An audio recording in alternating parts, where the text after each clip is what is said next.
히브리서 제11장 5절과 6절을 우리 한번 보겠습니다.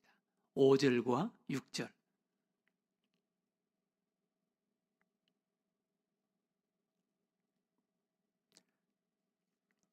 우리 다 같은 목소리로 5절과 6절을 한번 읽어보겠습니다. 시작. 믿음으로 에녹은 죽음을 보지 않고 옮겨졌으니 하나님이 그를 옮기심으로 다시 보이지 아니하느니라. 그는 옮겨지기 전에 하나님을 기쁘시게 하는 자라 하는 증거를 받았느니라. 믿음이 없이는 하나님을 기쁘시게 하지 못하나니 하나님께 나아가는 자는 반드시 그가 계신 것과 또한 그가 자기를 찾는 자들에게 상 주시는 이심을 믿어야 할지니라. 아멘. 우리 인간은 어떤 사람과 건강한 또 아름답고 행복한 관계를 유지하기 위해서는 세 가지가 반드시 필요하다라는 말이 있습니다. 우리 이 인간은 누구나 다 관계 속에서 살아가는데 건강하고 아름다운 행복한 그런 관계를 맺고 살아가기 위해서는 세 가지가 반드시 필요하다는 거예요. 첫 번째는 만남이 필요합니다. 두 번째는 신뢰 관계가 필요합니다. 신뢰와 교제가 필요합니다. 세 번째는 동행이 필요하다는 것입니다. 만남, 신뢰와 교제, 세 번째는 동행, 함께하는. 그 관계 속에서 가장 아름다운 관계, 건강한 관계의 상징적인 것은 동행입니다. 동행. 성경 속에, 구약 성경 속에 수많은 믿음의 사람들, 그들 하나님을 만났고 또 하나님을 신뢰했고 무엇보다도 하나님과 동행하는 삶을 살았습니다. 동행하는 삶. 여러분, 이 아름답고 건강한 동행, 이것은 만남과 신뢰의 가장 아름다운 열매입니다. 동행이 있어야 되는 거예요. 동행. 부부도 여러분, 동행 참 중요합니다. 이거 쉬운 게 아닙니다. 누구든지 남녀가 만나는 것 얼마든지 만날 수 있지 않습니까? 만나서 부부가 되는 것 얼마든지 부부가 될 수가 있지 않습니까? 그런데 동행하는 것, 부부 뭐 백년해로라는 말이 있는데 수십 년 동행하는 것, 이게 쉬운 게 아니에요. 친구와의 관계도 마찬가지입니다. 만나는 것 얼마든지 만날 수가 있습니다. 학교에서도 만날 수 있고 직장에서도 만날 수 있고 교회에서도 만날 수 있고 얼마든지 만날 수가 있습니다. 신뢰와 교제, 그리고 무엇보다도 지속적인 동행, 이것이 관계의 가장 아름다운 열매입니다. 동행한다는 것 쉬운 것이 아니에요. 어떤 관계든 지속적으로 동행하기 위해서는 몇 가지가 반드시 필요합니다. 첫 번째는 겸손해야 됩니다. 겸손하지 않은 사람과 지속적인 그런 교제, 관계, 이거 어렵습니다. 겸손해야 됩니다. 두 번째는 자기 자아의 주장이 강하지 않아야 됩니다. 누구는 생각이 없겠습니까? 누구는 감정이 없겠습니까? 어떤 사람은 나는 불의를 보면은 못 참아 라는 사람이 있습니다. 어떤 사람, 누구는 불의, 그거 보면 저건 아니야 라는 생각 없겠습니까? 그러나 참는 거예요. 담아놓는 거예요. 그리고 세 번째는 상대방을 신뢰하고 존중할 줄 알아야 돼. 그래야 지속적인 동행이 가능한 거예요. 동행. 여러분, 동행이 참 중요합니다. 어떤 목사님은 그런 목사님 있다는 이야기, 저는 직접 만나거나 뭐 들어보지는 않았는데 그분에게 직접 들어보진 않았는데 어떤 목사님은 자기는 교회를 수십 개 개척했다라고 자랑하는 목사님이 계신다는 이야기를 제가 들어봤습니다. 여러분, 개척하는 것도 참 중요하죠. 귀하지요. 그러나 목회하는 것, 수십 년 목회하는 것, 그게 오히려 더 어렵다는 이야기가 있습니다. 동행, 참 중요합니다, 여러분. 하나님과 나와의 관계도 마찬가지예요. 하나님과 나와의 관계도. 동행하는 것, 참 중요합니다. 동행하는 것. 오늘 대표적인 믿음의, 그 동행의 대표적인 믿음의 사람, 에녹을 소개합니다. 에녹. 네. 창세기에 보면 에녹 300년 동안 하나님과 동행했다. 300년 동안 하나님과 동행했다. 믿음의 가장 아름다운 결정체, 믿음의 가장 아름다운 열매, 하나님과 동행하는 것입니다. 동행하는 것. 네. 아브라함도 믿음의 조상이지만 하나님과 동행하다가 하나님을 떠난 일도 많이 있었고, 하나님을 가슴 아프게 한 일도 많이 있었고, 실패하고 넘어진 일도 많이 있었습니다. 그러나 동행의 상징적인 사람은 에녹입니다. 에녹. 에녹은 하나님과 동행했다. 300년 동안 동행했다. 이 땅에서 300년 동안 동행하다가 하나님께서는 에녹을 하늘나라로 데려가서 영원히 하나님과 동행하는 자로 삼았습니다. 에녹이 하나님과 동행했다. 어떻게 동행했겠습니까? 에녹은 아마 겸손했을 거예요. 하나님을 전적으로 신뢰하고 하나님께 전적으로 맡겼을 거예요.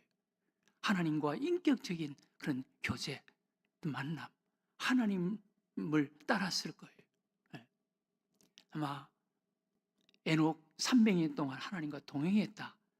창세기에 그렇게 소개하는데 아마 에녹은 눈을 뜨자마자 하나님이 에녹을 찾아오셨을 거예요. 에녹을 찾아왔을 거예요. 그리고 에녹은 하나님과 함께 들판으로 나갔을 거예요. 하나님과 함께 대화하고 하나님과 함께 교제하고 하나님의 음성을 듣고 하나님과 더불어서 하루하루를 생활했을 거예요. 그것이 300년 동안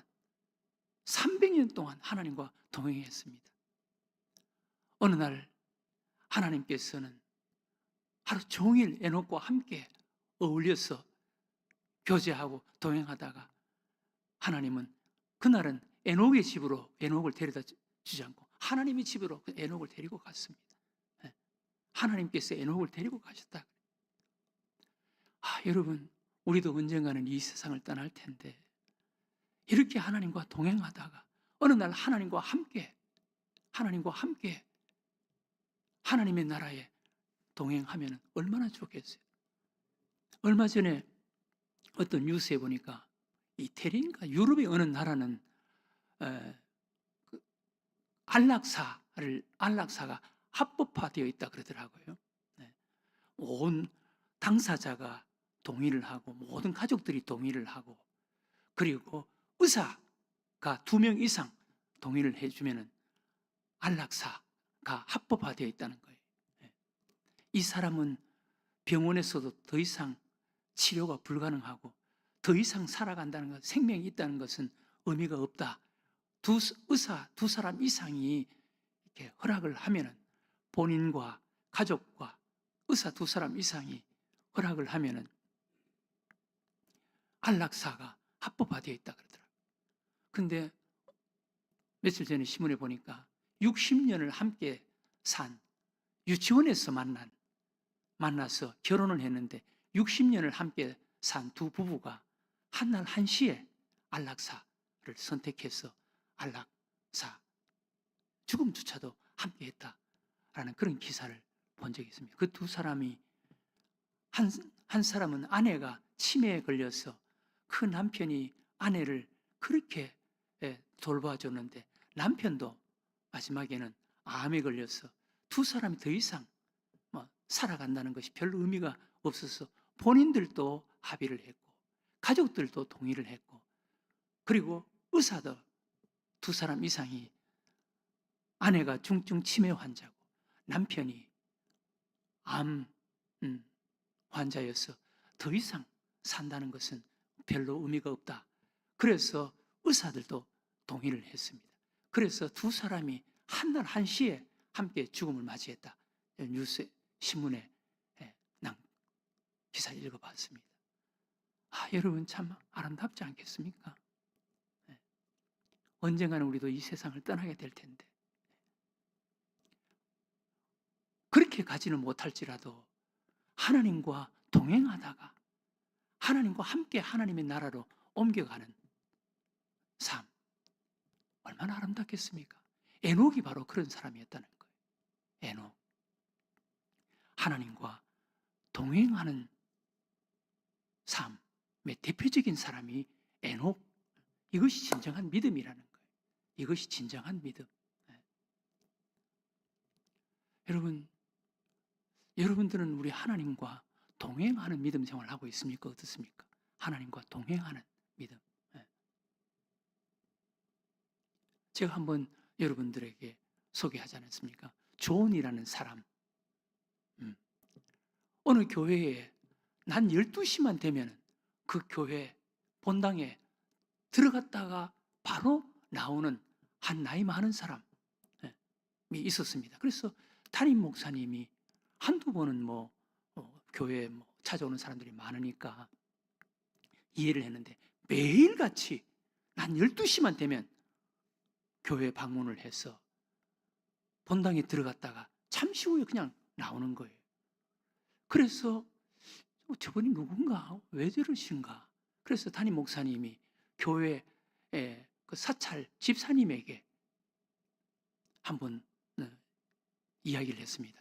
난 12시만 되면 항상 교회 본당에 들어갔다가 바로 나오는 한 분이 계시는데 그분이 어떤 분인지 왜 그러시는지 한번 알아보세요.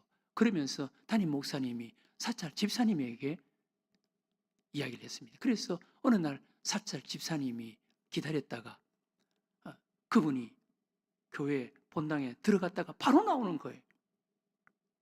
그래서 사찰 집사님이 물었습니다. 아니 선생님 본당에 난 12시만 되면은 바로 들어갔다가 바로 나오시는데 무슨 이유라도 있으십니까? 왜 본당에 들어갔다가 바로 나오세요? 그러니까 그분이 막 밝게 웃으면서 저 말이에요. 저 기도하기 위해서 오죠. 우리 예수님을 만나기 위해서 오죠. 그래서 사찰 집사님이 아니 제가 보기에 선생님은 기도하는 시간을 갖지 않는 것 같은데요. 어떻게 그 시간에 기도하신다 그러세요? 그러니까 저는 기도 오래 할 줄 몰라요. 저는 그냥 문만 열고 예수님 저 왔어요. 그러면서 예수님과 인사만 하고 그냥 가는 거예요. 그런 거예요. 그런데 이분이 어느 날 병원에 입원을 했습니다. 병원에 입원을 하고 나서 그 존이라는 분이 병원에 입원을 하고 나서 그 존이 입원한 그 병실 분위기가 완전히 달라진 거예요. 완전히 그 분위기가 달라진 거예요. 막 지금까지는 그 병실에 입원한 환자들이 그 신음소리 그냥 무겁고 참 힘든 그런 분위기였는데 조용한 그런 분위기였는데 이 존이라는 사람이 그 병실에 입원하면서부터 분위기가 달라진 거예요. 막 밝아지고 깔깔 웃고 좋은 분위기, 밝은 분위기로 바꿔진 거예요. 그래서 간호사가 물었습니다. 어떤 간호사가 아니 선생님이 이 병원에 입원해서 그 병실에 입원한 이후로 그 병실 분위기가 바꿔지고 달라졌다는 이야기를 들었습니다.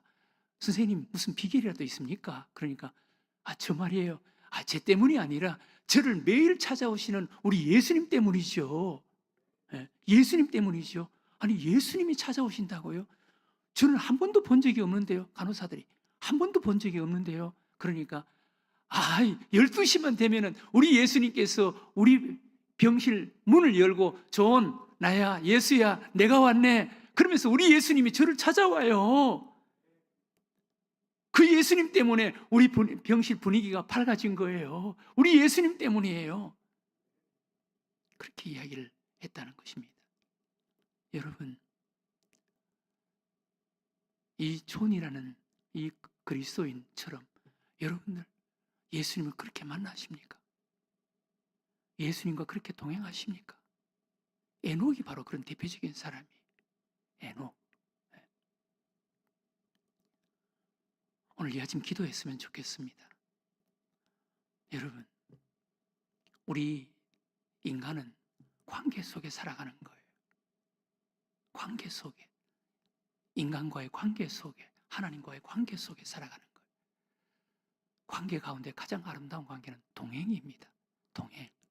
만남, 신뢰와 교제. 그 아름다운 열매가 동행이에요. 함께하는 거예요. 동행. 동행하기 위해서는 누구와의 관계든 겸손해야 돼요. 자기 아집, 자기 주장이 없어야 돼요. 누구는 자기 감정이 없습니까? 누구는 정의롭지 않습니까? 누구는 옳고 그름을 못 봅니까? 상대방을 신뢰하고 존중할 줄 알아야 돼. 상대방을 신뢰하고 내가 손해볼 줄 알아야 돼. 내가 손해 안 보면요, 절대로 그 관계는 건강할 수가 없어요. 하나님과의 관계도 마찬가지. 에녹, 그렇지 않았겠습니까? 그래서 300년 동안 하나님과 동행했습니다. 그리고 에녹은 죽음을 보지 않고 하나님의 나라에 하나님께서 함께 갔다라고 그렇게 소개합니다. 하나님과 동행하는 대표적인 사람이 에녹입니다. 에녹. 우리도 에녹처럼 하나님과 동행하는 이런 믿음의 삶을 사는 자가 되게 해달라고 오늘 이 아침 우리 하나님 앞에 기도하는 여러분들과 제가 되시기를 주의 이름으로 축원합니다.